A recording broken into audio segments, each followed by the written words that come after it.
ഹേ Pepys, അപ്പോൾ ഇന്ന് വന്നിട്ട് ഒരു സ്റ്റഡിങ് ടേബിൾ വൃത്തിയാക്കൽ ആഫ്റ്റർ എക്സാം ഫൈറ്റൊക്കെ കഴിഞ്ഞ് ഇനി സെക്കൻഡ് ഇയറും തേർഡ് ഇയറും അവയിൽ പരിവായി കിടക്കുന്നതിനൊക്കെ കറക്റ്റായിട്ട് വൃത്തിയാക്കിയിടുക എന്നുള്ളതാണ് ഇന്നത്തെ വീഡിയോ. നിങ്ങൾ ആ സഞ്ചിയിൽ കണ്ടില്ലേ, അതെനിക്ക് കിട്ടിയ ഇമ്പോഷനാണെന്ന് പറഞ്ഞാൽ നിങ്ങളാരെങ്കിലും വിശ്വസിക്കും?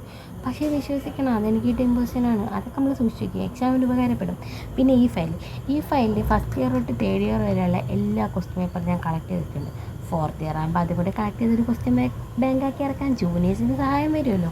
ഈ 3 സ്പെയർ ബുക്ക് ഞാൻ എൻ്റെ പോസ്റ്റിങ്ങിലെ പേഷ്യൻസിന് വേണ്ടിയിട്ട് വാങ്ങി വെച്ചേക്കണം. നമ്മളിപ്പോൾ സെക്കൻഡ് ഇയറിൽ ചെയ്യണ തെറ്റ് തേർഡ് ഇയറിൽ നമ്മളത് തിരുത്തണമെന്നാണല്ലോ. അതിൻ്റെ ഭാഗമായിട്ട് ഞാൻ തേർഡ് ഇയർ തുടങ്ങിയപ്പോഴേ വാങ്ങി വെച്ചതാണ്. നമുക്ക് പോസ്റ്റിംഗ് തുടങ്ങുമ്പോൾ ഉപയോഗിക്കാം. ഇപ്പം കണ്ടത് ഞാൻ ഇതുവരെ കണ്ട പേഷ്യൻസിനെ കുറിച്ചുള്ള ഡീറ്റെയിൽസ് ഒരു കുഞ്ഞു ബുക്കിൽ എഴുതി വെച്ചേക്കണം. സോപ്പ് നോട്ടിന് ഉപകാരപ്പെടുകയും ഈ മൂന്ന് യമണ്ട സാധനങ്ങളാണ് നമ്മുടെ റെക്കോർഡ് എന്ന് വെച്ചാൽ എഴുതി ഊപ്പാട് വരും. ഓക്കെ, പിന്നെ ഈ 3 നീളത് ക്ലിനിക്കൽ ലോഗ് ബുക്ക്. ഈ ലോഗ് ബുക്കിൽ നമ്മുടെ അസൈൻമെൻറ്റ്സ്, സെമിനാർ, അതുപോലെ പോസ്റ്റിങ്ങിൻ്റെ അറ്റൻഡൻസ് അവർ അതൊക്കെ കാൽക്കുലേറ്റ് ചെയ്ത് വയ്ക്കും.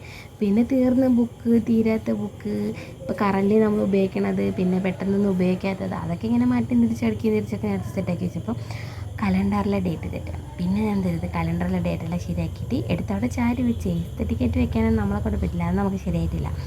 പിന്നെ പെൻ ഹോൾഡറൊക്കെ നീക്കി വെച്ച് ഒന്നുകൂടി നല്ലോണം തുടച്ച് വൃത്തിയാക്കിയിരുന്നു. നമ്മുടെ സ്റ്റഡി ടേബിൾ സ്റ്റഡി ടേബിൾ വൃത്തിയാക്കിയ സന്തോഷത്തിൽ എൻ്റെ 2 സ്റ്റെപ്പാണ് നിങ്ങൾ കണ്ടത്. അപ്പോൾ ഇതാണ് നമ്മുടെ സ്റ്റഡി ടേബിൾ. ഓക്കെ, ക്ലിയറായി. പിന്നെ ഇനി അങ്ങോട്ട് പറഞ്ഞ ഫുള്ള് നമ്മുടെ പഠിത്തത്തിൻ്റെ വീഡിയോസ് ആയിരിക്കും കേട്ടോ. അപ്പം നിങ്ങൾക്ക് അങ്ങനത്തെ